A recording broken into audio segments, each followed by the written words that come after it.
Lieutenant Sofia Reyes thought she was facing a military court without hope until a single strand of DNA unraveled a conspiracy that reached the highest levels of international intelligence. The air inside the Naval Base San Diego courtroom felt heavy with anticipation, almost suffocating. Rows of naval officers filled the gallery, their faces stern and judgmental as they watched the proceedings unfold. The defendant's chair looked too rigid for the young woman sitting beside it, her posture perfect despite the weight of the accusations against her, chin lifted just enough to show she wasn't afraid. Before we jump back in, tell us where you're tuning in from. And if this story touches you, make sure you're subscribed, because tomorrow, I've saved something extra special for you. Sofia Reyes, 28, Navy intelligence officer, accused of treason and espionage. The charges were severe enough to warrant the death penalty, but the way Admiral Victor Hargrove looked at her made it clear the real trial had nothing to do with justice. The military tribunal was merely a formality, the verdict already decided in the minds of everyone present. Admiral Hargrove leaned back in his chair, fingers drumming lazily against the polished wood of his desk. He peered down at Sofia over the rim of his glasses, his lips twisting into something between a smirk and a sneer. "You think you're some kind of intelligence expert," his voice carried a dry amusement. "This isn't a debate forum, Lieutenant. This is a court-martial." A few knowing glances exchanged between the panel members. The court reporter, the JAG prosecutor, even the guards standing at attention by the doors, they were all in on the secret. Sofia didn't flinch. She wasn't intimidated.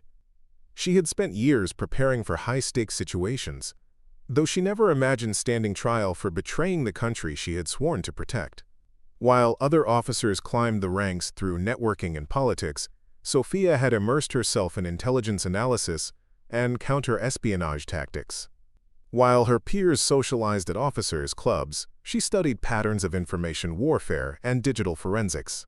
Her mother, Elena Reyes, had worked as a cryptologist for over 2 decades, and Sofia had grown up listening to carefully sanitized versions of the stories she brought home: how foreign operatives planted false flags, how intelligence could be manipulated, how seemingly irrefutable evidence could be manufactured. She absorbed everything. By the time she was commissioned as an officer, she could dissect an intelligence report better than most senior analysts. But none of that experience mattered to Hargrove. To him, Sofia was just another liability to be eliminated. "Let's make this quick." The Admiral sighed, flipping open the case file. "I have a meeting with PACCOM at 1400 hours. The panel members nodded in understanding, but something shifted in Sofia's expression. Her lips curled into a faint, almost imperceptible smile, because Hargrove had just made his first mistake. But the courtroom hadn't noticed yet. The lead prosecutor, Commander Jackson Reynolds, rose from his seat with the air of a man who had already won. His uniform was impeccable, every ribbon and medal precisely placed, and his voice carried that rehearsed confidence of someone who had delivered the same condemnation 100 times before. "Admiral, esteemed members of the tribunal, the prosecution will prove beyond any doubt that the defendant, Lieutenant Sofia Reyes, betrayed her oath, her country, and her fellow sailors by systematically transmitting classified naval intelligence to foreign operatives over a period of 18 months. The evidence against her is overwhelming and incontrovertible." The words landed with weight. The gallery shifted, whispering among themselves. On the surface, it sounded damning. Classified documents found on her personal devices, suspicious financial transactions, encrypted communications with known intelligence assets from a hostile nation. Admiral Hargrove glanced at Sofia, then turned back to Reynolds. "Proceed, Commander. Preparing and narrating the story took us a lot of time, so if you are enjoying it, subscribe to our channel. It means a lot to us. Now, back to the story." Reynolds walked toward the tribunal panel, his polished shoes clicking sharply against the floor. "The defense may try to convince you that Lieutenant Reyes is some unfortunate victim of circumstance, that she was framed or manipulated." He turned, locking eyes with Sofia for the first time. "But let's be honest. What kind of victim has classified submarine deployment schedules hidden in her apartment?" The tension in the room thickened. Admiral Hargrove leaned forward, resting his chin on his hand. Sofia didn't blink. Reynolds continued, flipping through a stack of papers. Admiral, I have here the digital forensics report that confirms Lieutenant Reyes accessed the Trident secure server at precisely 0217 hours on March 4th, downloading files that were later found in an encrypted partition on her personal laptop. The same files that were intercepted by our counterintelligence team during transmission to a known drop server in Belgrade. Hargrove exhaled through his nose, nodding. Sounds straightforward to me. And for most people in the room, it probably did. The case was clear-cut: classified documents, unauthorized access, evidence of transmission. But Sofia had spent too many years studying intelligence operations not to see the inconsistencies. Still, she stayed silent, watching, waiting. Admiral Hargrove tapped his gavel lightly. "All right, let's hear the defense's response." He turned to Sofia's military counsel, a JAG officer named Commander Rebecca Torres, who had barely said 3 words since the proceedings began. She stood up, shifting nervously. "Admiral, my client." Sofia placed a hand on her arm, a silent request. Commander Torres hesitated, then sat back down. And for the first time, Sofia spoke. "I'll be representing myself, Admiral." The room went completely silent. Hargrove stared at her, keenly amused. "You'll what?" Sofia's voice was calm, steady. "I'll be defending myself, with Commander Torres as advisory counsel only." A murmur spread through the courtroom. The court reporter's eyebrows shot up. Reynolds' smirk faltered for just a second before he let out a sharp laugh. This should be interesting. But no one was laughing when Sofia took her first step forward, because everything was about to change. The weight of her career, her freedom, and potentially her life settled around her as she adjusted her stance. Her hands clasped behind her back in perfect military bearing, she let the silence stretch just a little longer, enough to make them uncomfortable. Then, finally, she spoke. "Admiral, before I begin, I'd like to confirm something with the prosecution." Reynolds raised an eyebrow, crossing his arms. "Go ahead, Lieutenant." Sofia took a calculated step forward. "You said the digital forensics report confirms I accessed the Trident server at 0217 hours on March 4th, correct?" Reynolds exhaled sharply, already bored. "That's right. And that report is signed by Chief Warrant Officer Gabriel Martinez?" "Of course it is." Sofia nodded, then turned to Admiral Hargrove. "Admiral, I move to challenge the validity of that forensics report as evidence." Hargrove squinted at her. "On what grounds?" Sofia pulled her hands from behind her back and gestured toward the prosecution's table. "Because at 0217 hours on March 4th, I was aboard the USS Roosevelt in the Persian Gulf, participating in Operation Steadfast Shield, approximately 200 nautical miles from the terminal where the access allegedly occurred." A flicker of confusion crossed Reynolds' face. "What are you talking about?" Sofia took another step forward. "Admiral, if the court allows me, I'd like to submit my deployment records and the ship's log from the USS Roosevelt, which will confirm my physical location at the time of the alleged security breach. If the forensics report says I was accessing a terminal in San Diego while I was demonstrably on a carrier in the Persian Gulf, then one of those records must be falsified." Now the murmurs in the gallery grew louder. Hargrove frowned, glancing toward Reynolds. "Commander?" Reynolds cleared his throat, his jaw tightening. "That deployment record was reviewed, Admiral. The timing doesn't preclude her involvement. She could have coordinated the breach remotely." Sofia gave a small, almost casual shrug. "If I coordinated it remotely, there would be evidence of that communication. Has the prosecution presented any such evidence? Furthermore, internet access aboard the Roosevelt during that operation was strictly limited due to EMCON protocols.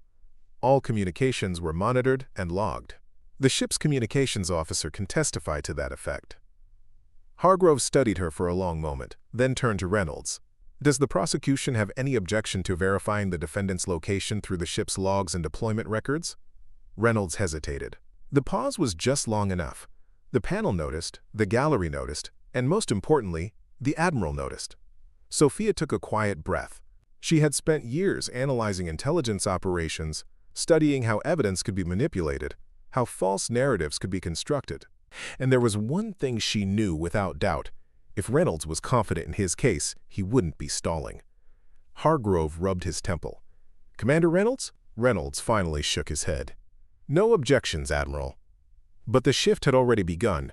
For the first time, the courtroom wasn't unified in its certainty of her guilt. The air seemed to change, like the first hint of a turning tide. The courtroom was silent, but the tension was loud. Reynolds shuffled his papers, his polished confidence cracking around the edges.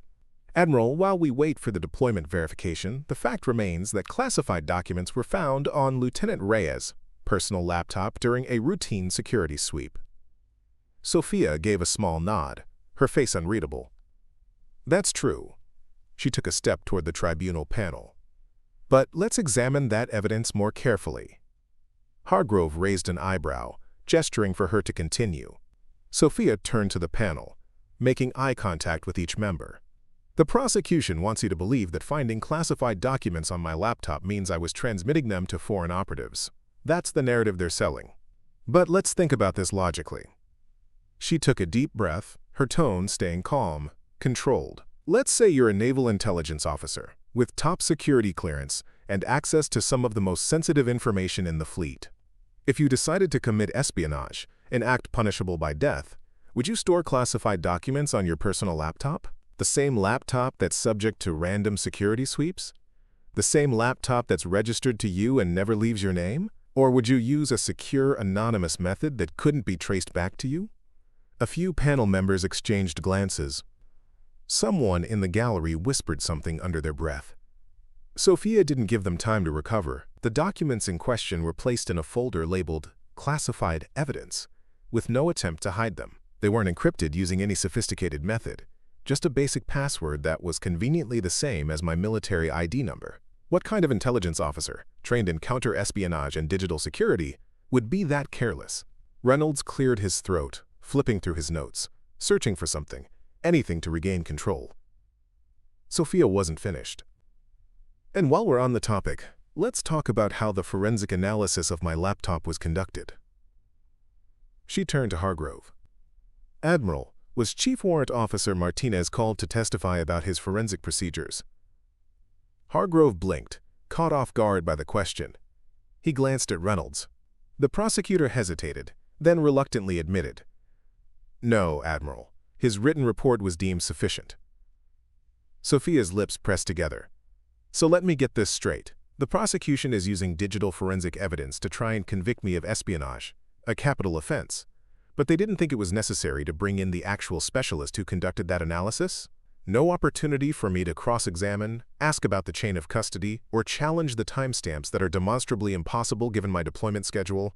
Reynolds' jaw tightened. Sofia nodded, like that was all she needed to prove. "Interesting." Admiral Hargrove sighed, pinching the bridge of his nose. It was the look of a man realizing this case was not the straightforward conviction he had assumed it would be. But Sofia wasn't done yet, because the next thing she was about to reveal would change everything about the case. Sofia took a slow step forward, her voice steady but firm. "Admiral, I'd like to enter into evidence a DNA analysis report that was not included in the prosecution's disclosure." Hargrove frowned. "DNA analysis? What relevance does this have to espionage charges?" Sofia nodded. "Critical relevance, sir. The prosecution claims that I personally handed a classified flash drive to a known foreign operative at the Marina del Rey harbor on April 12th. They have surveillance photos that show someone resembling me making the exchange. But what they failed to mention is that naval intelligence collected DNA evidence from the scene, a strand of hair left in the car used for the meeting." She turned to Reynolds. "Commander, do you recall what the DNA analysis of that hair sample revealed?" Reynolds' jaw clenched. He knew exactly what was coming. Sofia didn't wait for him to answer. Instead, she pulled out a printed report from her file and read aloud.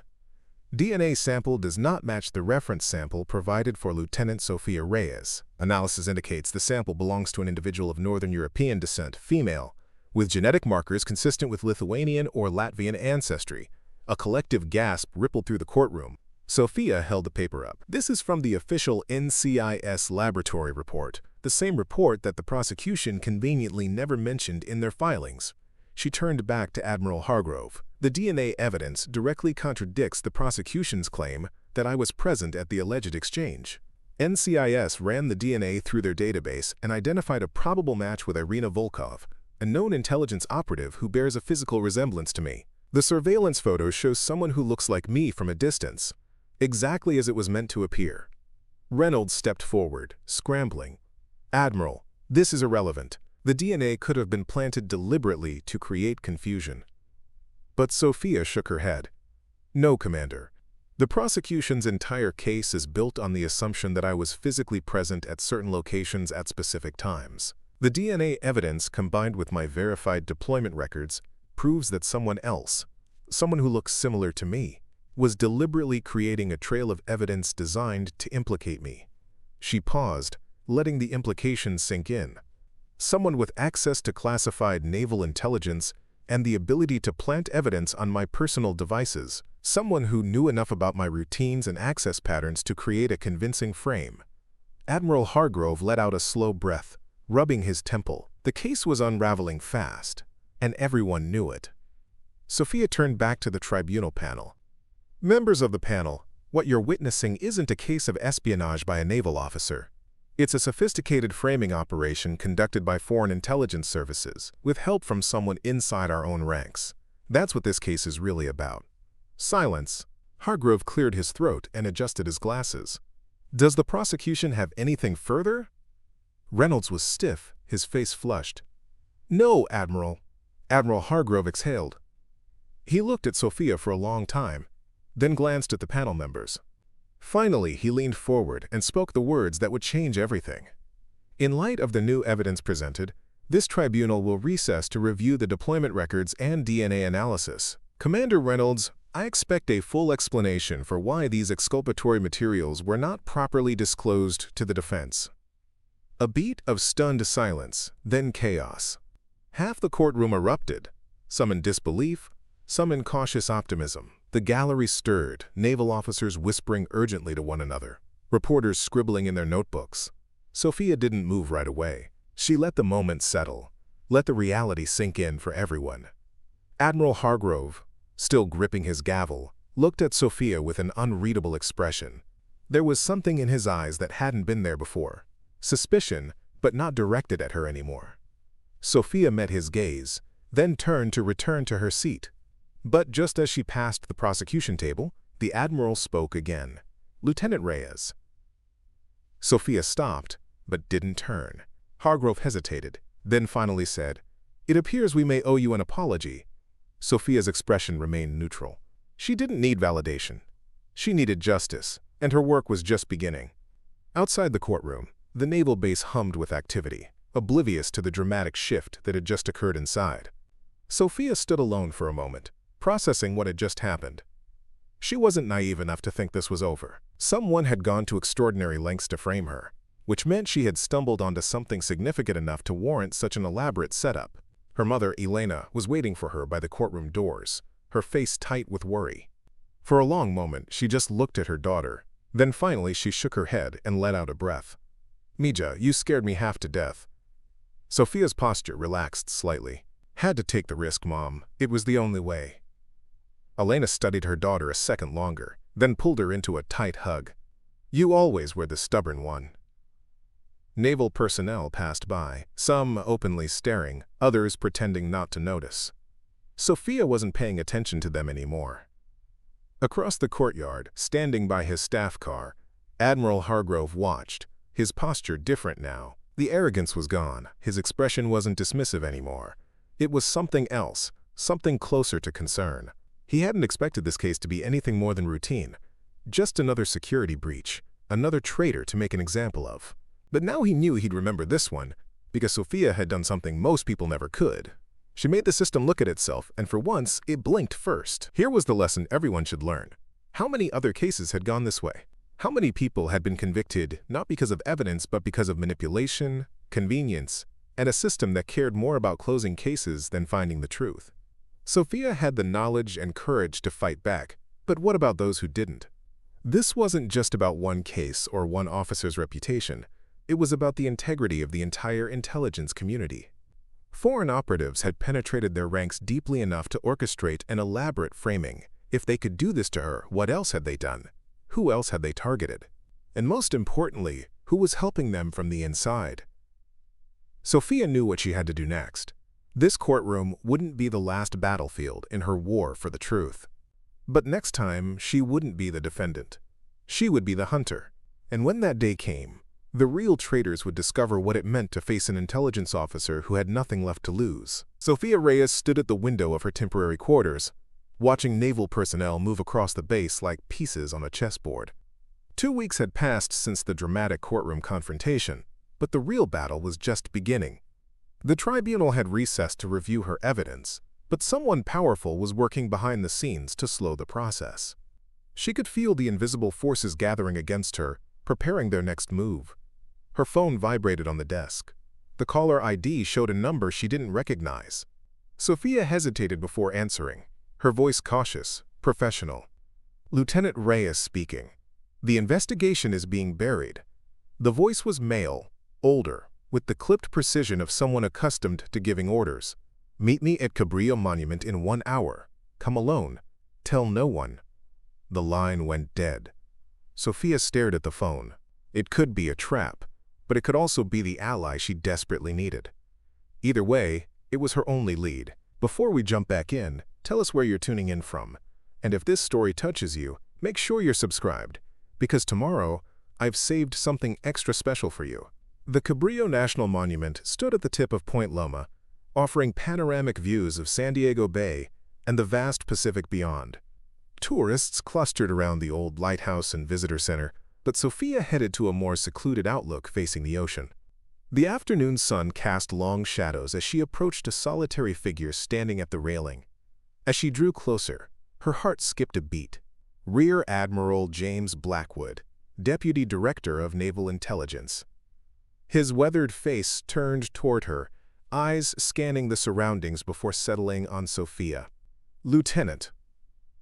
He didn't offer his hand or any other formality. "Walk with me."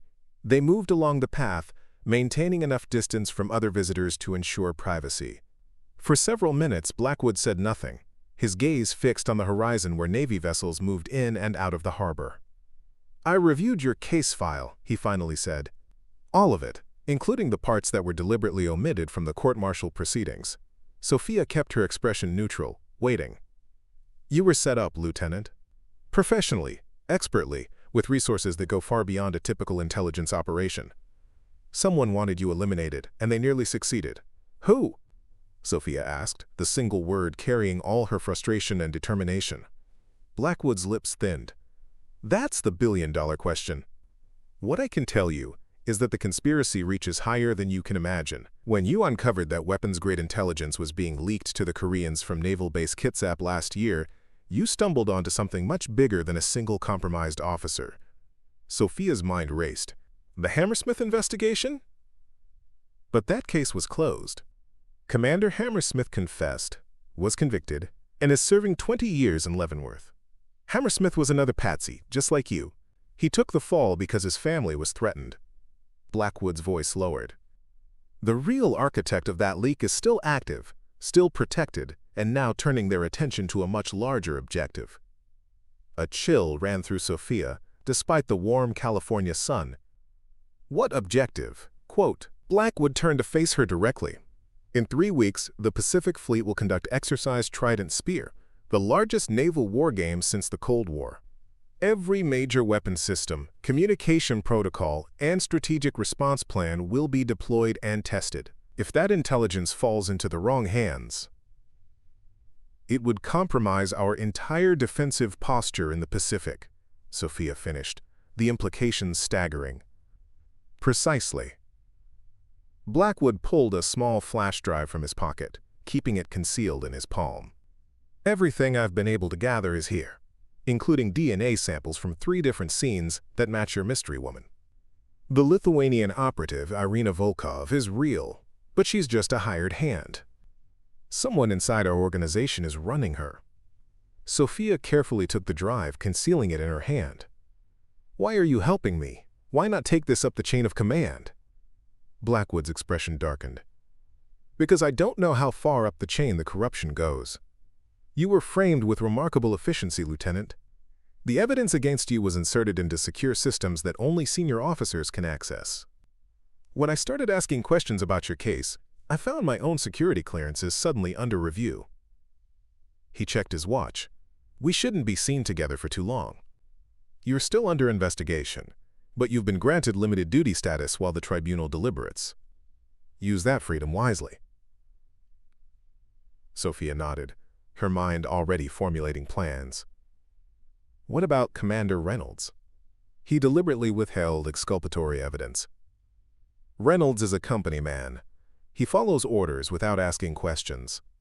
Focus on who was giving those orders. Blackwood straightened his uniform. One more thing, Lieutenant. Trust no one. Not your commanding officer. Not your colleagues. Not even your JAG defender. Someone close to you helped set this trap.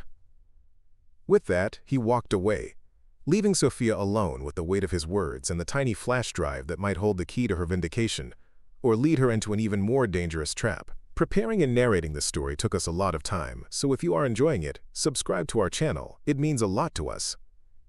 Now back to the story. The naval base felt different now. Every face Sofia passed could belong to the person who had betrayed her. Every conversation might be monitored. Every system she accessed could be tracking her movements. The paranoia was suffocating, but also necessary. She had survived the first attack only because she had been prepared and vigilant. She couldn't afford to lower her guard now. Sofia waited until after midnight to examine the flash drive Blackwood had given her. She didn't use her own laptop or any device connected to the base network. Instead, she used a clean burner tablet purchased with cash from an electronics store in downtown San Diego, connecting through a secure VPN that bounced her signal through servers in 6 different countries. What she found confirmed her worst fears. The files contained surveillance photos of Irina Volkov meeting with multiple naval officers over the past 18 months. The Lithuanian operative had been methodically cultivating assets throughout the Pacific Fleet, building a network of compromised personnel with access to critical systems and information. But the most disturbing discovery was a series of encrypted communications between Volkov and someone using a naval intelligence signature protocol, communications that originated from within the Pentagon itself. The codename used by this mysterious handler was Kingfisher. Sofia scrolled through financial records showing millions of dollars flowing through shell companies to offshore accounts, intelligence briefs that had been altered before being presented to senior commanders, surveillance logs with suspicious gaps during critical periods. The conspiracy was vast, sophisticated, and deeply embedded within the highest levels of naval command. But why frame her? What had she done to warrant such an elaborate setup? The answer came in the final folder on the drive. 6 months ago, Sofia had been assigned to analyze communication patterns between U.S. naval vessels and shore installations. It was routine work, meant to identify inefficiencies and security vulnerabilities in how information flowed through the fleet. She had submitted her report, received a commendation, and moved on to other assignments. But buried in that report was something she hadn't even recognized at the time: an anomalous communication pattern originating from the office of Vice Admiral Harrison Wells, the officer in charge of Pacific Fleet Intelligence. Every Tuesday at precisely 0300 hours, a small data packet was transmitted to a seemingly innocuous weather monitoring station in the Aleutian Islands, a station that, according to Blackwood's notes, didn't actually exist. Sofia had unknowingly documented the evidence of KINGFISHER's espionage operation. And rather than cease their activities, they had decided to eliminate her as a threat by turning her into a traitor. Dawn was breaking by the time Sofia finished analyzing the files. She carefully wiped the tablet and removed its battery. The flash drive she would hide separately. Her mind raced with implications and possibilities. She needed more evidence, solid, incontrovertible proof that would stand up in a military court. And she needed allies she could trust. The base was coming alive with morning activities as Sofia made her way to the mess hall. She needed to maintain her routine, to appear normal while formulating her next move. As she stood in line for coffee, a familiar voice spoke behind her. "They're watching you, you know." Sofia turned to find Commander Rebecca Torres, her former JAG defender, holding a tray of breakfast. The woman's expression gave nothing away. "Everyone's watching me," Sofia replied carefully. "I'm the officer accused of treason." Torres gave a slight nod toward an empty table in the corner. "Let's sit." They moved to the table, positioning themselves so they could see the entire room. Torres pushed her food around her plate, speaking without looking up. The tribunal is being pressured to reconvene and proceed with the original charges, despite the DNA evidence. Someone very powerful wants you court-martialed, Lieutenant. Sofia sipped her coffee. Are you still my counsel, Commander? Officially, yes. Unofficially. Torres hesitated. I've been warned that my career will suffer if I mount too vigorous a defense. They're offering me a promotion and transfer to Washington if I advise you to accept a plea deal. And what are you going to do? Torres finally met her eyes. My father was a Marine who died in Fallujah. He taught me that loyalty to the uniform means loyalty to what it stands for, not to whoever happens to be wearing it at the time. I turned down their offer. Sofia studied the woman, weighing her sincerity. That's a significant career sacrifice, Commander. So is being framed for treason, Lieutenant. Torres leaned forward slightly. I have resources, connections outside the normal chain of command. If you trust me, I might be able to help you find what you need. It was a risk. Blackwood had warned her to trust no one, and Torres could easily be part of the trap. But Sofia also knew she couldn't do this alone. She needed allies, carefully chosen and constantly verified. I need access to the NCIS forensic database, Sofia said quietly. Specifically, I need to compare the DNA from the Marina del Rey exchange with samples collected from other intelligence operations over the past 2 years. Torres didn't flinch. That's highly classified material. Yes, it is. Give me 48 hours. Torres stood, taking her barely touched breakfast. And Lieutenant, watch your back. The woman who impersonated you is still out there. If they tried to frame you once, they might try to eliminate me entirely. Sofia finished. I'm counting on it. Torres raised an eyebrow at the unexpected response, but said nothing more before walking away. Sofia finished her coffee, her mind mapping out contingencies and countermeasures. If Kingfisher was as well connected as the evidence suggested, then direct confrontation was suicide. She needed to be strategic, patient, and absolutely precise in her next moves. Over the next 3 days, Sofia established a careful routine. During the day, she performed her limited duties with exemplary attention to detail, never accessing any system or information that might be considered sensitive. She engaged in casual conversations with colleagues, neither hiding from the whispers nor responding to the sidelong glances. She was a model officer, under a cloud of suspicion, nothing more. But at night, using burner devices and the secure communications channel Torres had established, she built her case piece by painstaking piece. The DNA evidence was the linchpin. Torres had come through, providing access to a secure terminal where Sofia could run comparative analyses against the NCIS database. The results were illuminating. Irina Volkov's DNA had been found at 3 other locations connected to suspected intelligence breaches, all previously attributed to different naval personnel. Each case had followed the same pattern: overwhelming evidence, quick conviction, minimal publicity, clean, efficient elimination of officers who had, knowingly or unknowingly, interfered with KINGFISHER's operation.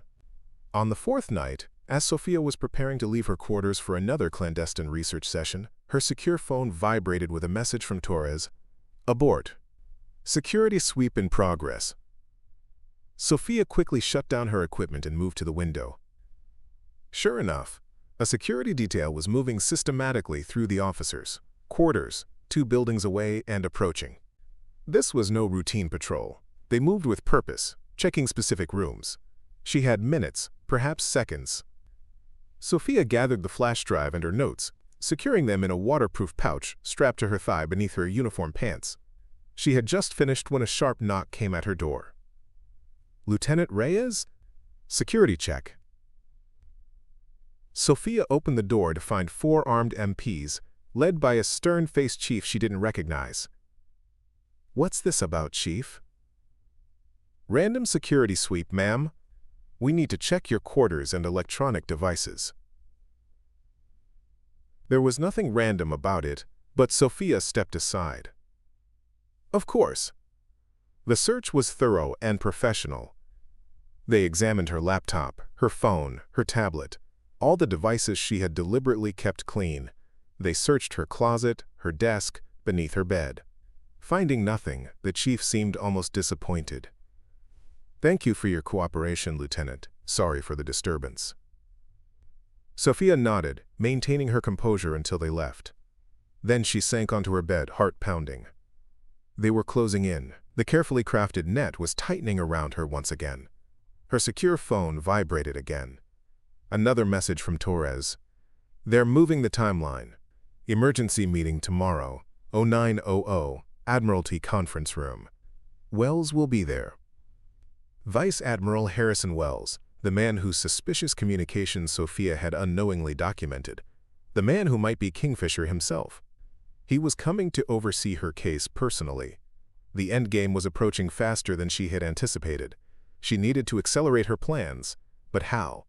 She couldn't go directly after Wells. His position made him virtually untouchable without ironclad evidence. And despite everything she had gathered, she still lacked the smoking gun that would expose him beyond doubt. As dawn broke, Sofia made her decision. The direct approach had failed. It was time for misdirection.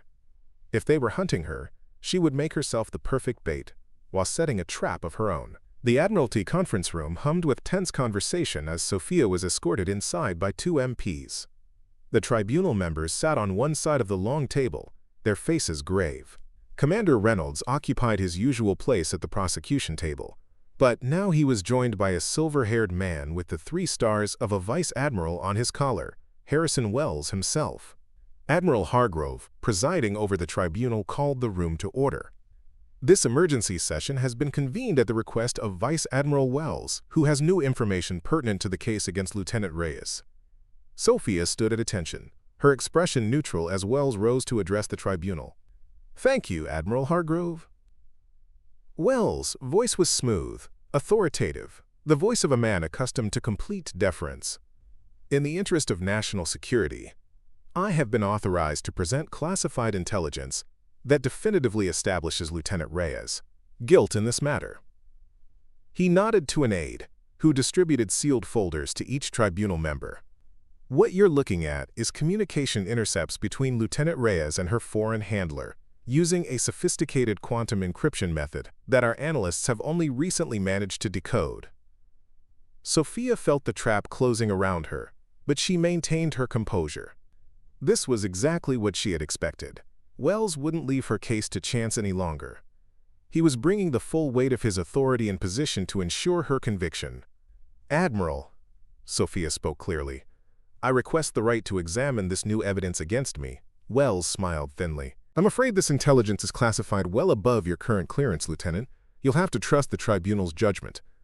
It was a masterful move. By classifying the evidence, Wells ensured Sofia couldn't directly challenge it.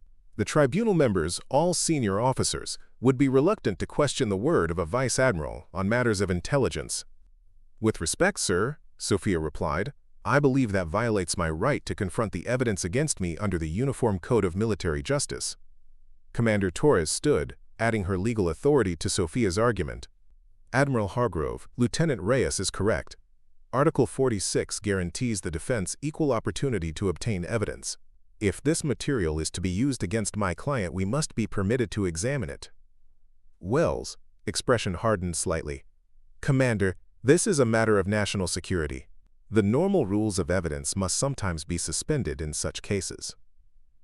"Not according to the Supreme Court, Admiral," Torres countered. "In United States v. Reynolds, the court established that national security cannot be used as a blanket shield against the fundamental rights of the accused." A tense silence fell over the room as the legal battle lines were drawn. Admiral Hargrove looked uncomfortable, caught between military hierarchy and legal procedure. "Perhaps a compromise," he suggested finally. "The evidence can be reviewed by Commander Torres, who holds the necessary clearances, and she can advise Lieutenant Reyes without disclosing classified details." Wells considered this, then nodded reluctantly. "Acceptable. But I insist Commander Torres sign additional non-disclosure agreements before viewing the material." Sofia exchanged a quick glance with Torres. This was the opening they needed. Not ideal, but workable. As Torres was escorted to a separate room to review the evidence, Sofia addressed the tribunal again. "While we wait, Admiral, I would like to submit evidence of my own. Evidence that directly contradicts the prosecution's narrative, and suggests a deliberate conspiracy to frame me for espionage." Reynolds began to object, but Wells raised a hand, silencing him. The Vice Admiral's eyes narrowed slightly. "By all means, Lieutenant, the tribunal should hear whatever you believe might exonerate you." It was a calculated risk on Wells' part, appearing magnanimous while believing Sofia had nothing substantial. It was also exactly the opening Sofia had been waiting for. "Thank you, Admiral," Sofia said, her voice steady. "I believe this evidence will not only clear my name but expose a far more dangerous threat to naval intelligence." The room tensed with anticipation. The trap was set, but who would be caught in it remained to be seen. Sofia stood tall before the tribunal, fully aware that this moment would determine not just her fate, but potentially the security of the entire Pacific Fleet. The weight of responsibility settled on her shoulders not as a burden, but as a source of resolve. All eyes in the room were fixed on her as she prepared to present her evidence. "Admiral Hargrove, members of the tribunal, what I'm about to share represents weeks of careful investigation conducted under extraordinary circumstances."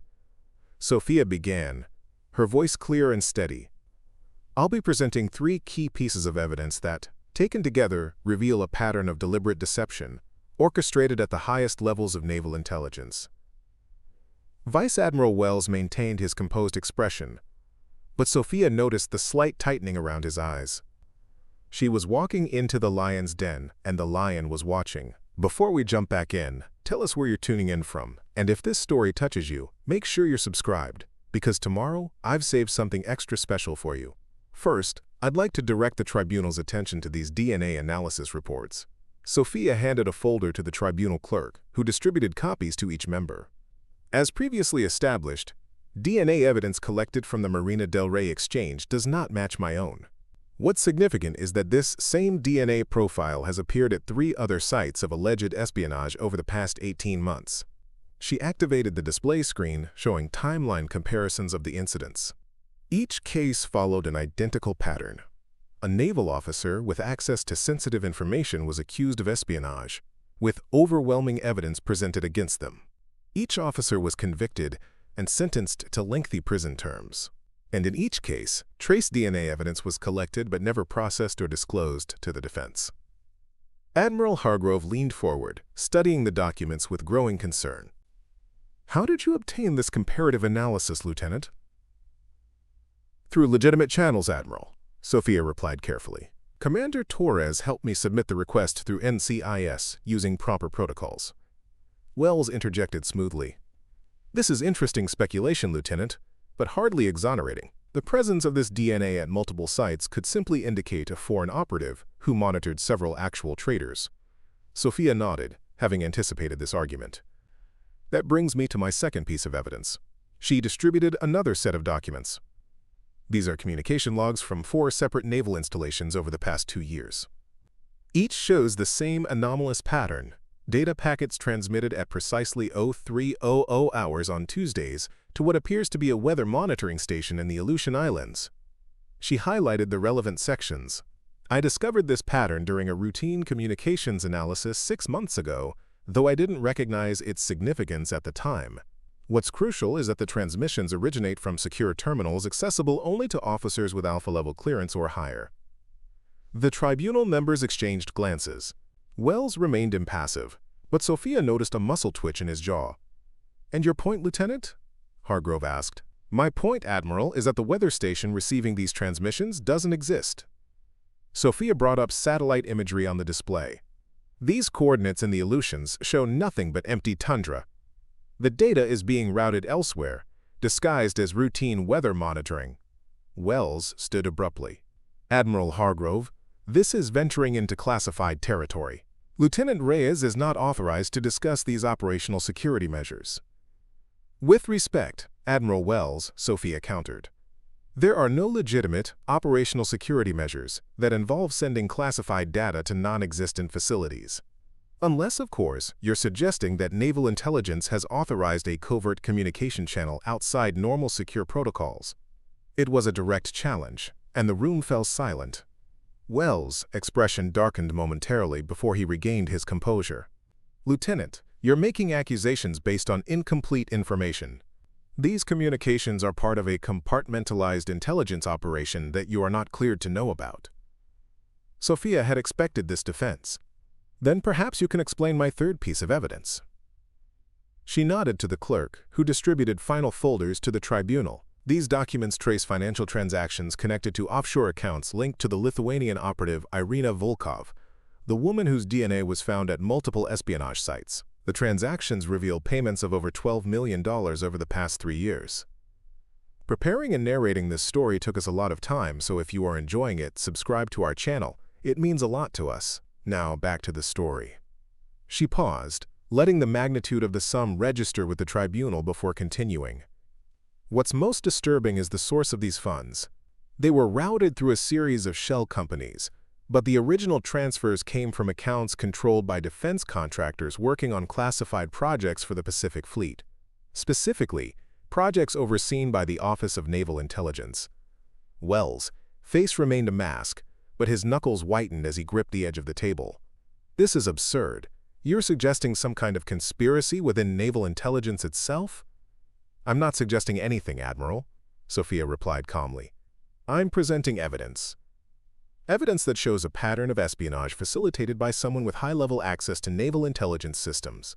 Someone who could manipulate security protocols, access restricted areas, and frame officers who might inadvertently threaten their operation. She turned to face the tribunal directly. Someone with the authority to classify evidence as too sensitive for normal legal proceedings, when that evidence might expose their activities.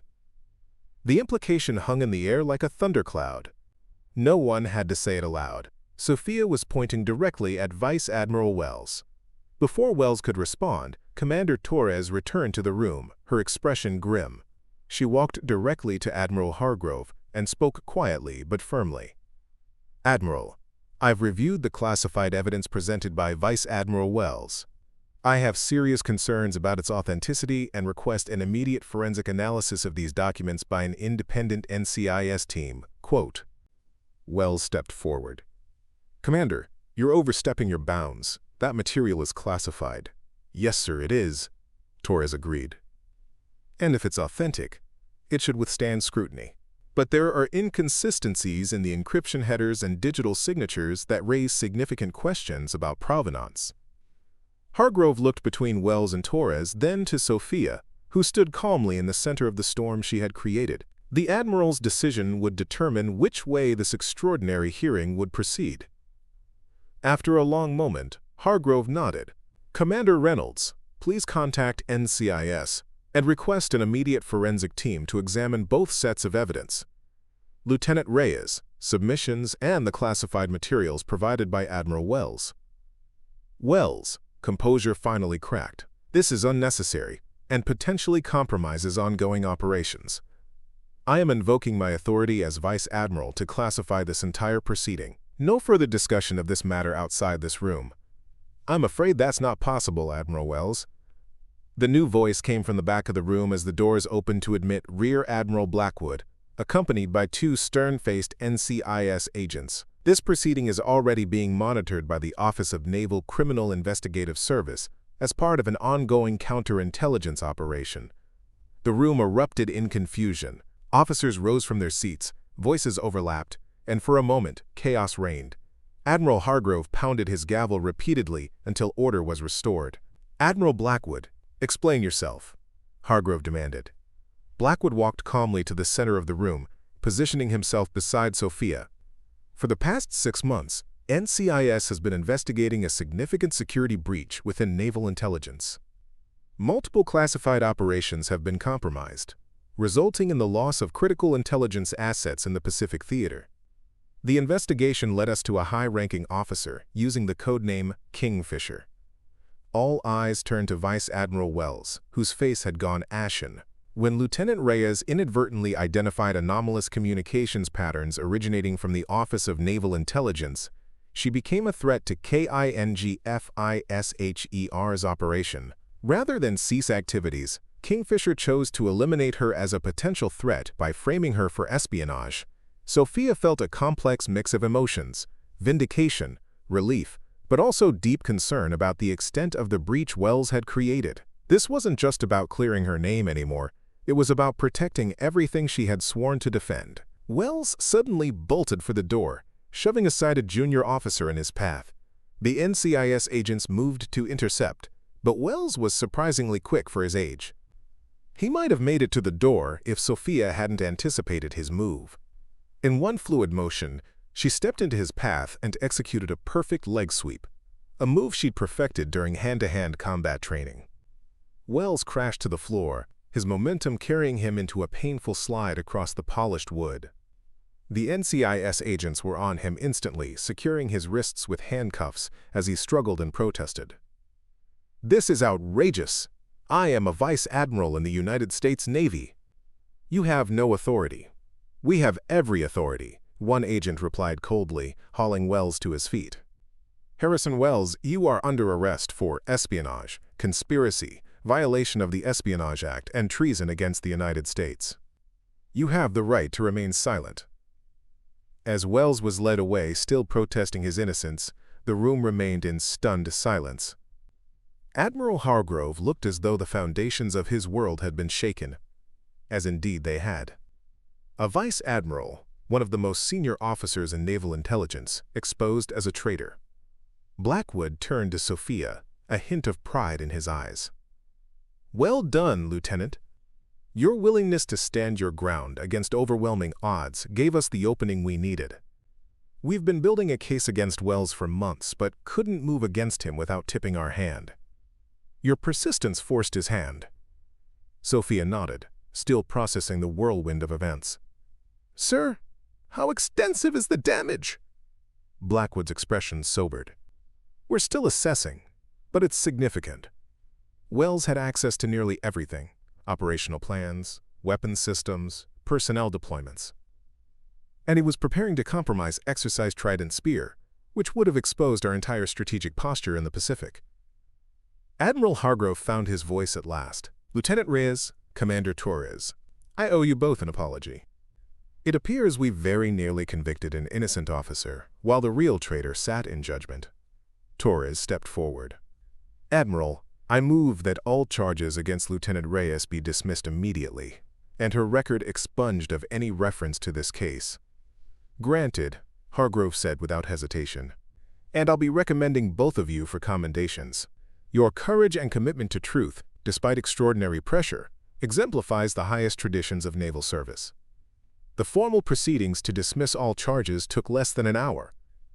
As Sofia gathered her materials, preparing to leave the conference room that had nearly become the site of her destruction, Admiral Blackwood approached again. "Lieutenant, we need officers like you more than ever. This breach goes deeper than Wells. He had accomplices, collaborators within our ranks.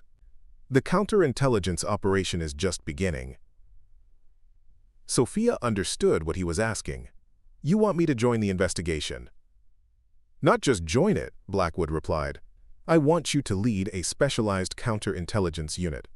Your background in intelligence analysis, combined with what you've just demonstrated, grace under pressure, analytical thinking, absolute integrity, makes you uniquely qualified." It was an extraordinary offer, especially for a junior officer who, hours earlier, had been facing a potential death sentence for treason. But Sofia understood the urgency. Wells' betrayal had exposed vulnerabilities throughout naval intelligence. Someone needed to find them and seal them, quickly. "When do I start, sir?" Blackwood smiled. "You already have, Lieutenant. You already have." The following weeks were a blur of activity. Sofia was promoted to lieutenant commander and given command of a small but elite team of intelligence specialists, cybersecurity experts, and counterintelligence officers. Their mission: identify and neutralize the remaining elements of Wells' espionage network before Exercise Trident Spear began. They worked around the clock, methodically tracing communications, financial transactions, and personnel movements connected to Wells' activities. Each day brought new discoveries, new shocks at the extent of the penetration. Wells had compromised officers at 3 different naval bases, 2 Pentagon offices, and even the Naval War College. Most were unwitting tools, manipulated through blackmail or deception. A few were willing accomplices, seduced by ideology or greed. Each arrest was another step toward securing the fleet, but Sofia knew their most dangerous adversary remained at large. Irina Volkov, The Lithuanian operative whose DNA had been the key to unraveling the conspiracy had vanished. Intelligence reports placed her in various locations across Asia, Hong Kong, Manila, Singapore, always one step ahead of attempts to locate her. Sofia studied every scrap of information about Volkov, building a psychological profile, trying to anticipate her next move. 2 days before Exercise Trident Spear was scheduled to begin, Sofia sat alone in her office, surrounded by intelligence reports and analysis. Despite weeks of intensive effort, they had yet to locate Volkov or determine whether Wells had passed the complete exercise plans to his foreign handlers. The exercise would proceed with modified protocols and enhanced security, but the risk remained substantial. A knock at her door interrupted her thoughts. Commander Torres entered, carrying a sealed folder. "Thought you should see this immediately," Torres said, placing the folder on Sofia's desk. "Wells is talking." Sofia opened the folder to find a partial transcript of Wells' interrogation.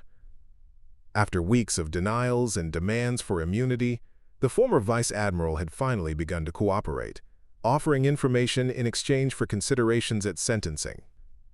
"He's identified 3 more compromised officers," Torres explained. "NCIS is picking them up now, but that's not the important part. Look at page 4. Sofia flipped to the indicated page and felt her pulse quicken. Wells had revealed Volkov's primary contact method, a secure messaging system accessed through the dating app on her phone. More importantly, he had provided the authentication codes needed to establish contact while posing as Wells himself. "This is it," Sofia said, already formulating a plan. "We can lure her out." Torres nodded. "That's what NCIS thinks too. They're preparing an operation to—" "No," Sofia interrupted. "We need to move now tonight. If word of Wells' cooperation gets out, Volkov will vanish completely. And she's the only one who knows exactly what information has been compromised." Torres hesitated. "You're proposing to go outside the chain of command? After everything that's happened?" Sofia met her gaze steadily. "I'm proposing to do what's necessary to protect the fleet. Sometimes the rulebook doesn't move fast enough, Commander. You know that as well as I do." After a long moment, Torres nodded. "What do you need from me? Legal cover if this goes sideways," Sofia replied honestly. "And maybe a good lawyer." Torres smiled. "You already have one of those. What's the plan?"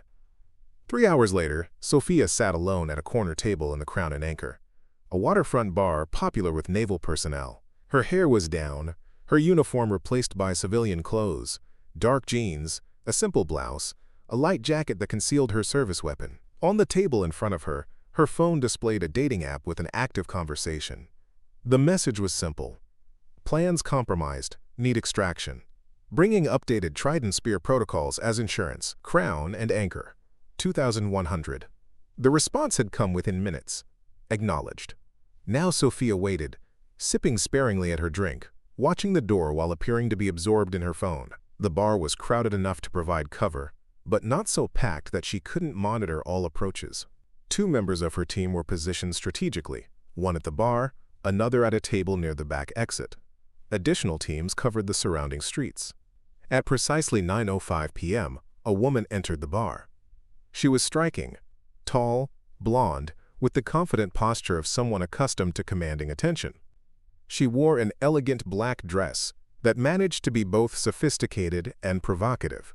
Her eyes scanned the room with practiced casualness before settling on Sofia.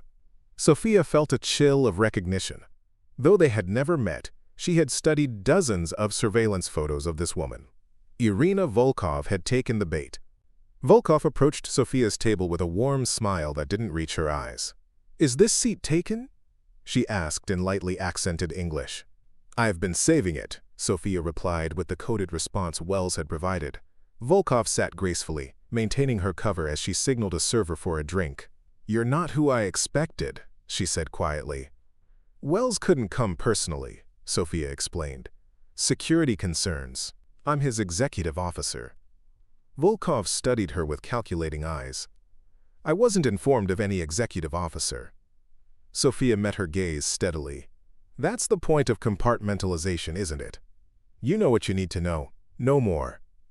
The server arrived with Volkov's drink, Vodka. Neat. She took a sip, never taking her eyes off Sofia. The Admiral said, "You have something for me."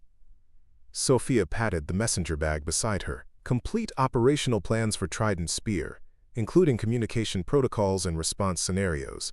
But first, I need confirmation. Of what? That previous intelligence transfers reached the intended recipients safely. Wells is concerned about potential interception. Volkov's lips curved in a slight smile. Your concern for operational security is commendable. All previous packages were delivered successfully to my principals. They were particularly interested in the submarine deployment schedules from last month's transfer. Sofia nodded, maintaining her calm exterior while internally processing the confirmation of yet another security breach. Good. Now about your extraction. Volkov's hand moved suddenly beneath the table. Sofia felt the unmistakable pressure of a pistol against her ribs. Let's discuss my extraction after you show me what's in the bag, Volkov said, her voice still pleasant, as though they were discussing dinner plans. Sofia didn't flinch. You should know that this bar is surrounded by counterintelligence agents. If I don't walk out of here safely, you'll never make it to the street. Volkov's smile widened. You're bluffing. Wells would never risk exposing our arrangement with such an obvious setup. Wells isn't calling the shots anymore, Sofia replied coldly. He's been singing like a canary for the past 12 hours. Right now, the only thing keeping you from a black site is the information in your head, so I suggest you reconsider where that gun is pointing. Uncertainty flickered across Volkov's face for the first time. Her eyes darted around the room, reassessing faces, exits, threats. The pressure of the gun against Sofia's ribs eased slightly. Who are you really? Volkov asked. Lieutenant Commander Sofia Reyes, Naval Intelligence. The officer you helped frame for espionage. Sofia allowed herself a small, cold smile. Ironic, isn't it? The woman you impersonated is now the one taking you down.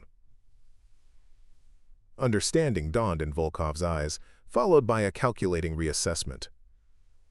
Perhaps we can make a deal, Commander. I know things that would be very valuable to your government. Operations, assets, plans beyond what Wells was aware of. That's exactly what we're counting on. Sofia agreed. The question is whether you're smart enough to recognize your best option right now. Volkov was silent for a long moment, weighing her diminishing choices. Finally, she withdrew the gun from Sofia's side, keeping it concealed under the table. I want immunity, relocation, and protection, she stated. In writing, signed by someone with actual authority. Sofia reached slowly into her pocket and withdrew a folded document. Already prepared, signed by the Director of Naval Intelligence himself. Contingent, of course, on the value and verification of your information. Volkov took the document, scanning it quickly before returning her attention to Sofia. You came well prepared, Commander. I learned from experience, Sofia replied. When you're falsely accused of treason, you develop an appreciation for contingency planning. A ghost of a smile touched Volkov's lips. We might have worked well together in another life. In another life, perhaps. In this one, you're under arrest. Sofia gave a subtle hand signal. In an instant, her team converged from multiple directions. Volkov's weapon was secured before she could react, and she was efficiently handcuffed, despite her token resistance. As Volkov was escorted from the bar, she paused beside Sofia. You should know. There are others. Wells wasn't the only high-level asset in your Navy. Sofia nodded. I'm counting on you to tell us all about them. The operative gave her a final appraising look. You play this game well, Commander. Better than I expected. It's not a game to me, Sofia replied. It never was. The arrest of Irina Volkov sent shockwaves through the intelligence community. Within hours, the operation that began with Sofia's personal vindication had escalated into one of the most significant counterintelligence successes in naval history. 3 separate NCIS teams worked around the clock, processing Volkov's initial revelations and corroborating them against evidence seized from Wells' personal devices. The picture that emerged was more disturbing than anyone had anticipated. Exercise Trident Spear was postponed for 72 hours, an almost unprecedented delay for an operation of its scale and complexity. Admiral James Hollister, commander of the Pacific Fleet, had made the decision personally after reviewing Sofia's preliminary report. "We don't know how compromised our plans are," he had told the Joint Chiefs of Staff in an emergency briefing. "Until we do, proceeding would be reckless." Sofia stood at the window of the secure conference room at NCIS headquarters, watching the San Diego harbor in the pre-dawn light. Ships moved silently through the mist, their running lights creating streaks of color on the dark water. Somewhere out there, the most powerful naval armada since World War II was assembling, waiting for the intelligence community to determine whether their operational security had been irreparably compromised. Before we jump back in, tell us where you're tuning in from. And if this story touches you, make sure you're subscribed, because tomorrow, I've saved something extra special for you. "You should get some rest," Commander Torres said, entering the room with 2 cups of coffee. She handed one to Sofia, who accepted it gratefully. "You've been at this for 36 hours straight." Sofia took a sip of the strong black coffee. "We have less than 48 hours until the exercise has to either proceed or be cancelled entirely. Sleep can wait." Torres settled into a chair at the conference table, which was covered with laptops, files, and digital tablets displaying various aspects of the investigation. "Volkov's talking, but she's being strategic, revealing enough to maintain her value without giving us the full picture. Classic intelligence operative tactics. She doesn't need to give us everything," Sofia replied, turning from the window. "Just enough to identify the remaining security vulnerabilities before Trident Spear launches. And what if there are too many vulnerabilities to secure in time? What if the entire exercise is compromised beyond salvaging?" Sofia's expression hardened. "That's not an option. Canceling Trident Spear would be a strategic victory for our adversaries, proof that their intelligence operations have effectively neutralized our ability to project naval power in the Pacific. We have to find a way to secure the exercise." The door opened again, admitting Rear Admiral Blackwood. Despite the early hour, he looked fresh and alert, though the gravity of the situation showed in the tightness around his eyes. "Commander Reyes, Commander Torres." He greeted them. "We've got something." Volkov just identified a second high-level asset within Naval Command. Sofia straightened. "Who?" "Captain Marcus Ellison, Deputy Director of Pacific Operations Planning. He's been feeding strategic assessments to Volkov's handlers for over 2 years." The name hit Sofia like a physical blow. Ellison had been her instructor at the Naval Intelligence School, a mentor who had helped shape her career. He had written one of her letters of recommendation for officer candidate school. "Are we certain?" she asked, keeping her voice steady despite the turmoil inside. Blackwood nodded grimly. "We've confirmed it through electronic surveillance records. Ellison accessed the Trident Spear Master Operational Plan at 0200 yesterday and transmitted portions to an unauthorized server. We've taken him into custody, but the damage is done. The core elements of the exercise have been compromised." Preparing and narrating this story took us a lot of time. So if you're enjoying it, subscribe to our channel. It means a lot to us. Now back to the story. Torres set down her coffee cup with a sharp click against the table. "So that's it? We cancel the largest naval exercise in decades because 2 traitors managed to leak the plans?" "Not necessarily," Sofia said slowly, her mind racing through possibilities. "What if we use this to our advantage?" Blackwood raised an eyebrow. "I'm listening." Sofia moved to the table and pulled up the master operational plan for Trident Spear on her secure tablet. "The exercise has 3 primary objectives: to test our new integrated command and control systems, to validate rapid response protocols for regional contingencies, and to demonstrate force projection capabilities to potential adversaries."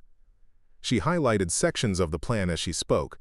"If our adversaries have the operational details, they know exactly what we're planning to demonstrate and how we're planning to demonstrate it. They'll be watching, analyzing our capabilities, identifying weaknesses." "That's precisely the problem," Torres pointed out. "No," Sofia countered. "That's our opportunity. What if we let them think they're seeing the real exercise, while actually conducting a completely different one?" Blackwood leaned forward, intrigued. "A deception operation." Sofia nodded. "We proceed with the compromised plan exactly as Ellison and Wells transmitted it. Same ship movements, same tactical communications, same deployment schedule. Everything looks exactly as our adversaries expect." She switched to a blank planning document. "But simultaneously, we execute a shadow exercise. Different formations, different communication protocols, different tactical responses. The real capabilities we want to test and develop remain completely secure, while our adversaries waste resources analyzing an elaborate feint. The concept hung in the air for a long moment as Blackwood and Torres considered its implications. It could work, Blackwood said finally, but the logistics would be extraordinarily complex. Coordinating two separate naval exercises simultaneously, ensuring the shadow operation remains undetected. We'd need to create an entirely new operational plan in less than 48 hours. And we'd need absolute operational security, Torres added. If there's even a hint of the shadow exercise in any system that might be compromised. We keep it completely compartmentalized, Sofia insisted. Hand-picked personnel. In-person briefings only. No digital transmissions of the shadow plan. Old-school operational security. Blackwood paced the length of the conference room, weighing the proposal. It's risky. If our adversaries detect the deception, they could interpret it as preparation for actual combat operations rather than an exercise. More risky than canceling Trident Spear entirely? Sofia challenged. More risky than admitting to the world that our operational security has been so thoroughly compromised that we can't even conduct a planned exercise? The Admiral stopped pacing. You're right. The strategic costs of cancellation would be too high. He turned to face Sofia. Commander Reyes, this is your plan. I'm assigning you to lead the Shadow Exercise Planning Team, effective immediately. Sofia felt the weight of the responsibility settle on her shoulders. Thank you, sir. I'll need a secure facility, disconnected from regular networks, and authority to select my planning team without going through normal channels. You'll have it, Blackwood assured her, plus whatever personnel and resources you require. Commander Torres, I want you to continue working with NCIS on the ongoing counterintelligence operation. We need to ensure there are no more surprises before the exercise begins. Torres nodded. Understood, Admiral. Blackwood checked his watch. I'll brief Admiral Hollister at 0800. I want a preliminary shadow plan on my desk by 1800 today, Commander. That gives you just over 12 hours. You'll have it, sir. As Blackwood departed, Torres turned to Sofia. 12 hours to redesign the largest naval exercise in recent history. No pressure. Sofia allowed herself a small smile. After being framed for treason and facing a death penalty, this feels almost relaxing. Her expression turned serious again. I need to select my team. Officers I know personally, whose loyalty is beyond question. Start with Lieutenant Commander Michael Chen, Torres suggested. He served with you on the Roosevelt, and he's currently assigned to the Wargaming Division at the Naval War College. If anyone can help you design a complex exercise on short notice, it's him. Sofia nodded. Good suggestion. I'll also need Commander Sarah Lockhart from Cyber Command. If we're going to maintain two parallel communication systems without cross-contamination, her expertise will be essential. For the next 12 hours, Sofia led her rapidly assembled team in creating what would later be described as one of the most innovative naval exercise plans in modern history. Working in a secure facility with no external connections, they redesigned Trident Spear from the ground up, preserving its strategic objectives while completely altering the tactical execution. Ships that were scheduled to move in carrier battle groups would instead operate in dispersed formations. Amphibious landings planned for daylight hours would take place at night. Communication protocols designed to demonstrate overwhelming force would be replaced by minimal emissions procedures that emphasized stealth and precision. The shadow exercise would reveal nothing about actual U.S. naval capabilities to watching adversaries. Instead, it would test entirely new operational concepts that might define naval warfare for the next decade. At precisely 1800, Sofia handed the preliminary plan to Admiral Blackwood. He reviewed it in silence, his expression revealing nothing until he reached the final page. This is exceptional work, Commander, he said finally. Creative, comprehensive, and executable within our time frame. Admiral Hollister has already approved the concept. We begin briefing ship commanders tomorrow at 0500. Sofia nodded, exhaustion finally catching up with her after nearly 48 hours without sleep. Thank you, sir. The team performed admirably under pressure. As did you. Blackwood set the plan aside. Get some rest, Commander. The real work begins tomorrow. For the next 24 hours, Sofia led briefings for the commanders and senior officers who would execute the shadow exercise. The sessions were conducted in person, with no electronic devices permitted in the briefing rooms. Each officer was required to memorize their unit's role rather than relying on written orders, a throwback to operational security measures from before the digital age. As the hour of execution approached, Sofia found herself aboard the USS Nimitz, the carrier that would serve as the command center for the shadow exercise. On the bridge, Admiral Hollister addressed the assembled officers. "What we are about to undertake has no precedent in recent naval history," he told them. "For the first time, we will conduct two separate exercises simultaneously, one visible to the world, designed to be seen and analyzed by our adversaries, and another hidden in plain sight, revealing our true capabilities only to ourselves." He turned to Sofia. This innovative approach was conceived and developed by Commander Reyes and her team, under circumstances that tested not only their professional skills, but their personal courage. The success of this operation will be due in large part to their extraordinary efforts. Sofia acknowledged the recognition with a respectful nod, though inwardly she felt a complex mix of emotions. Vindication, certainly, after having her loyalty so brutally questioned. Pride in what her team had accomplished against impossible deadlines, but also a sobering awareness of how vulnerable their systems had proven to be, and how much work remained to secure them.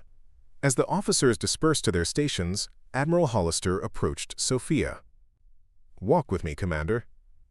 They moved to a quieter section of the bridge, overlooking the vast expanse of the carrier's flight deck, where aircraft were being prepared for the upcoming operations. "I've reviewed your full report on the Wells-Ellison conspiracy," Hollister said without preamble. "The extent of the penetration is deeply concerning. 2 senior officers compromised, potentially more still unidentified. Classified information flowing to foreign intelligence services for years." Sofia nodded. "Yes, Admiral. The damage assessment is ongoing, but it's clear that our counterintelligence protocols failed at multiple levels. Which brings me to your next assignment." Hollister turned to face her directly. "Upon completion of Trident Spear, I'm establishing a new counterintelligence directorate for the Pacific Fleet. Its mission will be to completely overhaul our security procedures, identify remaining vulnerabilities, and develop new protocols to prevent similar penetrations in the future." Sofia's fatigue vanished as she grasped the implications. "A new directorate, sir?" "With you as its first director, Commander. Or rather, Captain Reyes. Your promotion paperwork is already being processed." For perhaps the first time in her career, Sofia found herself momentarily speechless. A promotion to captain at her age was almost unprecedented, a jump of 2 ranks that typically required years of progressive assignments. Hollister seemed to read her thoughts. "Extraordinary circumstances call for extraordinary measures. You've demonstrated not only exceptional technical skills, but the moral courage to stand against corruption within our own ranks. That's precisely the combination we need to rebuild trust in our intelligence community. Thank you, Admiral. I'm honored by your confidence." "Don't thank me yet," Hollister warned. "This will likely be the most challenging assignment of your career. You'll face resistance from entrenched interests, bureaucratic obstacles, and the inherent difficulty of changing established systems. Many officers won't appreciate having their operations scrutinized by a newly formed directorate led by someone they may consider too junior for such responsibility." Sofia straightened her posture. "With respect, sir, after being wrongfully accused of treason and facing down a conspiracy led by a vice admiral, I'm not particularly concerned about bureaucratic resistance." Hollister's stern expression cracked into a brief smile. "That's exactly the attitude this position requires." He extended his hand. "Congratulations, Captain Reyes. Report to my headquarters in Pearl Harbor 2 weeks after the completion of Trident Spear to begin establishing your directorate." As the Admiral departed, Sofia returned her gaze to the flight deck, where the carefully choreographed dance of launching and recovering aircraft was beginning. Each plane, each sailor, each operation represented a piece of the intricate deception they were about to execute, a deception designed not to mislead their own forces or the American people, but to protect vital capabilities from adversaries who sought to undermine them. In that moment, the full circle of her journey became clear. What had begun as a personal fight for vindication had evolved into something far more significant, a mission to protect the integrity of the institutions she had sworn to serve, even when those institutions had failed her. The next 72 hours were a blur of activity as Trident's spear unfolded across the vast expanse of the Pacific.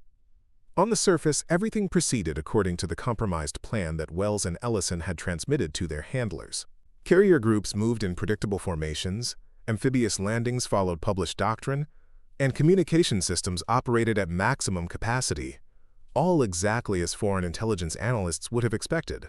But beneath this visible exercise, the shadow operation executed Sofia's innovative plan with precision and discipline. Ships that appeared to be operating as part of conventional formations were actually testing radical new dispersal concepts. Communications that seemed routine contained embedded patterns that only the participating American forces could recognize and interpret. Training scenarios that looked like standard drills were actually developing tactics that would reshape naval warfare doctrine. Foreign intelligence ships and aircraft monitored the exercise intensely, exactly as anticipated. Satellite coverage was constant, but what they observed was the elaborate deception, not the true capabilities being tested and refined. On the final day of the exercise, as operations wound down and the first assessments began coming in, Sofia stood in the Nimitz's Combat Information Center, reviewing the preliminary data. The shadow exercise had achieved all its primary objectives, validating new concepts while revealing none of them to watching adversaries. Commander Torres entered the CIC, making her way through the busy space to Sofia's position. "Congratulations, Captain," she said quietly. "Initial reports from intelligence assets indicate our friends across the Pacific are quite pleased with all the valuable insights they've gained from observing Trident's spear." Sofia allowed herself a small smile. Let them enjoy their illusory intelligence victory. Meanwhile, we've gained actual tactical advantages they know nothing about. "Speaking of intelligence," Torres continued, "I thought you should know that Volkov has finalized her cooperation agreement. In exchange for avoiding the death penalty, she's providing detailed information on the entire network she helped establish. NCIS has already identified 3 more compromised officers and 2 civilian contractors." "Good," Sofia replied. "Every network has vulnerabilities once you know where to look. What about the naval intelligence files that were already compromised before we caught Wells and Ellison?" "That's the interesting part. According to Volkov, her handlers were primarily interested in our operational patterns and decision-making processes, not specific technical details. They wanted to understand how we think and how we respond to strategic challenges." Sofia considered this. "Which makes our shadow exercise even more valuable. We've shown them exactly what we want them to see. Predictable responses following conventional doctrine, while developing entirely new approaches they don't expect." Torres nodded. "It's a significant victory, no question. But the larger issue remains. Our internal security procedures failed catastrophically. Wells and Ellison operated for years without detection." "That's my next mission," Sofia said. "Admiral Hollister has tasked me with establishing a new counterintelligence directorate specifically to address these vulnerabilities." Torres raised an eyebrow. "Quite a responsibility. And a remarkable turnaround from facing a court-martial to leading a new directorate in a matter of weeks." "Life rarely follows the path we expect," Sofia replied. "Sometimes the greatest challenges lead to the most important opportunities." As operations concluded and the great armada of ships began their journeys back to their home ports, Sofia found a quiet moment alone on the carrier's observation deck. The vast Pacific stretched to the horizon, its surface glittering in the afternoon sun. Somewhere beyond that horizon were the adversaries who had attempted to compromise America's naval capabilities, who had, in their efforts, nearly destroyed her career and her life. They hadn't succeeded, not in eliminating her, and not in obtaining the strategic advantage they sought. Instead, their actions had exposed critical vulnerabilities that could now be addressed. In trying to weaken the Navy's intelligence capabilities, they had inadvertently helped strengthen them. Sofia's thoughts were interrupted by a communications officer. "Captain Reyes, secure call for you from Admiral Blackwood." In the Secure Communications Center, Blackwood's face appeared on the screen, his expression unusually grave. "Captain, I have some news you should hear immediately, before it breaks publicly. Harrison Wells is dead." Sofia felt a cold shock. Dead? How? Apparent suicide in his cell at the detention facility. The investigation is ongoing, but preliminary reports indicate he somehow obtained access to a toxic substance, possibly with outside help. The implications were clear. Someone had silenced Wells permanently, ensuring he couldn't reveal additional details about the espionage network. "This confirms what we suspected," Sofia said. "The conspiracy extends beyond what we've uncovered so far." Wells was eliminated because he remained a liability. Blackwood nodded grimly. "Which makes your new assignment all the more critical. This network has demonstrated both its reach and its ruthlessness. Dismantling it completely will be dangerous work." "I understand, Admiral." Sofia's resolve hardened. "When I was falsely accused, I learned that fighting for the truth sometimes means standing alone against powerful forces. I'm prepared to continue that fight wherever it leads." "You won't be standing alone this time, Captain," Blackwood assured her. "You've earned the trust and respect of everyone who matters. The resources of the entire intelligence community will be at your disposal." As the communication ended, Sofia returned to the observation deck, watching as aircraft practiced landing procedures on the carrier below. Each pilot followed a precise pattern, adjusting to changing conditions while maintaining the discipline that made such complex operations possible. In her mind, Sofia could see the path ahead with similar clarity. The challenges would be immense: rebuilding compromised systems, identifying remaining security vulnerabilities, rooting out any additional traitors within their ranks. But for the first time since her ordeal began, she felt something beyond determination or vindication. She felt hope, not just for her own future, but for the institutions she had sworn to protect. The system had failed her, yes, but it had also provided the framework for her to expose the truth and begin healing the damage. For every corrupt officer like Wells or Ellison, there were dozens like Torres, Blackwood, and Hollister who remained true to their oaths and dedicated to their mission. The sun was setting now, painting the sky in brilliant oranges and purples. As darkness gathered on the horizon, Sofia made a silent promise to herself and to the country she served. The shadows might conceal threats and dangers, but they would not prevail. She had faced the darkness and emerged stronger, wiser, and more determined than ever. That was the lesson she would carry forward.